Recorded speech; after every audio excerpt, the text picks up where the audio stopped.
আসসালামু আলাইকুম programmers problem solving আপনাকে স্বাগতম। আজকে আমি কোড ফোর্সেসের নতুন আরেকটি প্রবলেম নিয়ে আলোচনা করব এবং সেটি সমাধান করব। আমি ভিডিও ডিসক্রিপশনে এই প্রবলেমের লিঙ্কটা দিয়ে দিব, সেখান থেকে আপনি এই প্রবলেমটা পেয়ে যাবেন।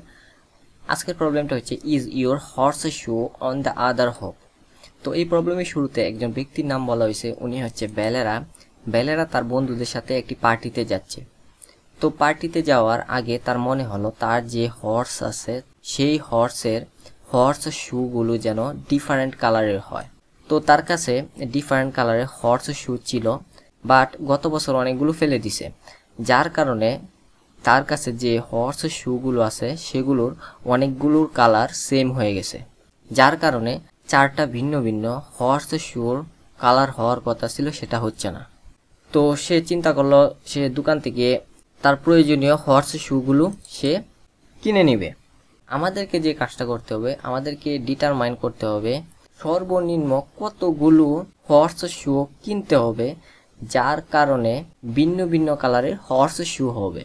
তো এখানে ইনপুট সেকশনে বলা হয়েছে আমাদেরকে চারটা ইন্টিজার ইনপুট হিসেবে নিতে হবে এবং এই ইন্টিজারগুলো এক একটা নির্দিষ্ট কালারকে নির্দেশ করে। তো আমাদেরকে যেটা আউটপুট হিসেবে প্রিন্ট করতে হবে সেটা হলো বেলেরাকে সর্বনিম্ন কতগুলো হর্স শু কিনতে হবে যার কারণে ভিন্ন ভিন্ন কালারের হর্স শু হবে। তো আমরা যদি প্রথমে এক্সাম্পলটা লক্ষ্য করি তাহলে এখানে চারটা ইন্টিজার ইনপুট হিসেবে নেওয়া হয়েছে এবং প্রত্যেকের মাঝে একটা স্পেস আছে। এই ইন্টিজারগুলো একটি নির্দিষ্ট কালারকে নির্দেশ করে।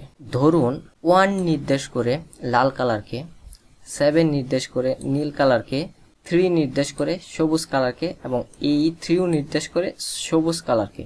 তো এখানে ভিন্ন ভিন্ন কয়টা কালার আছে? 3টা কালার। একটা হচ্ছে লাল কালার, নীল কালার এবং সবুজ কালার।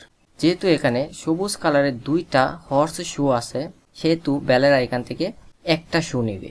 টোটাল 3টা ভিন্ন ভিন্ন হর্স শু তার কাছে আছে। 4টা ভিন্ন ভিন্ন হর্স শু হওয়ার জন্য বেলেরাকে অন্য কালারের একটা হর্স শু কিনলেই কিন্তু ভিন্ন ভিন্ন 4টা কালারের হর্স শু হয়ে যাচ্ছে।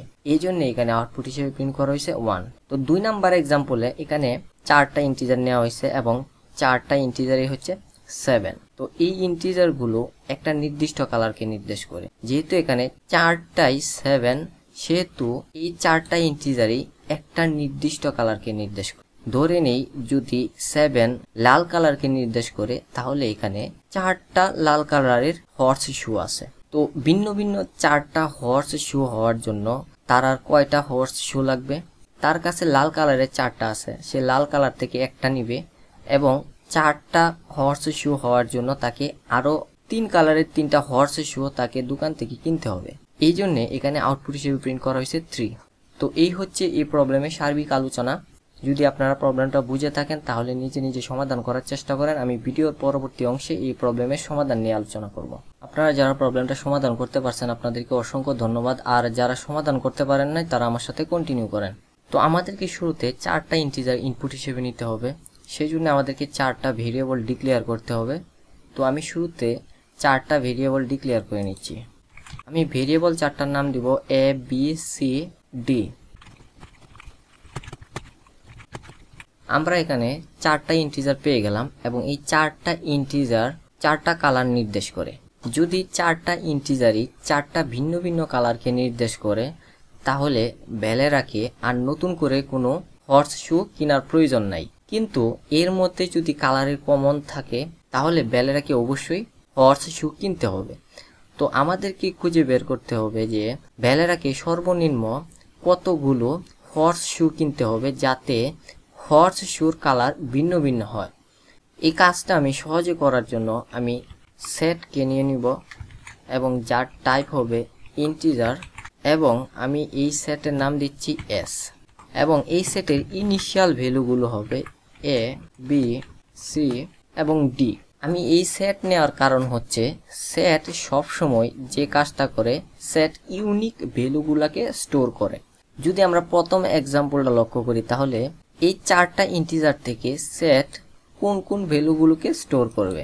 আমরা জানি কি সেট সবসময় ইউনিক ভ্যালুগুলোকে স্টোর করে। তো সেই জন্য সেট 1কে স্টোর করবে, 7কে স্টোর করবে এবং 3কে স্টোর করবে, আর এই 3কে সে বাদ দিবে কারণ হচ্ছে সেট সবসময় ইউনিক ভ্যালুকে স্টোর করে। তো সেটের মধ্যে এই 3টা ভ্যালু স্টোর হবে।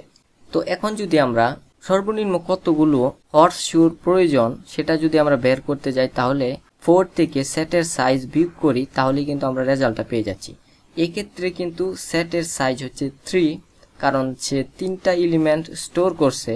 আর আমরা 4 থেকে যদি সেটের সাইজ অর্থাৎ 3 বিয়োগ করি, তাহলে কিন্তু আমরা 1 পেয়ে যাচ্ছি, আর এই 1ই হচ্ছে আউটপুট।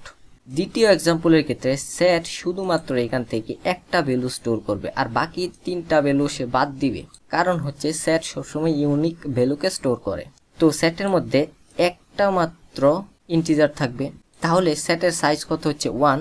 যদি আমরা 4 থেকে সেটের সাইজ অর্থাৎ 1 কে বিয়োগ দেই, তাহলে কিন্তু আমরা পেয়ে যাই 3।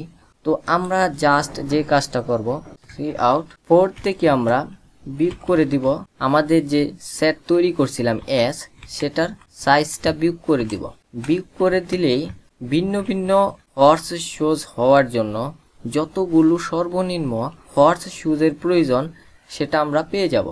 তো এই হচ্ছে এই প্রবলেমের সমাধান। চলুন আমরা চেক করে দেখি। প্রথম এক্সাম্পলের জন্য আসছে 1, দ্বিতীয় এক্সাম্পলের জন্য আসছে 3, অর্থাৎ দুইটা এক্সাম্পলের আউটপুটই সঠিক আসছে। তো এখন আমরা সেটা কপি করে সাবমিট করব। আমরা যে সমাধানটা সাবমিট করছি সেটা অ্যাকসেপ্টেড। আশা করি আপনি প্রবলেম এবং প্রবলেমের সমাধান দুটোই বুঝতে পারছেন। তারপরে যদি কোনো কনফিউশন বা কোনো কোয়েশ্চেন থাকে, অবশ্যই আপনি কমেন্ট বক্সে কমেন্ট করবেন। আমি প্রত্যেকটা কমেন্টের উত্তর দেওয়ার চেষ্টা করব ইনশাআল্লাহ। আজকে এই পর্যন্ত, আল্লাহ হাফেজ।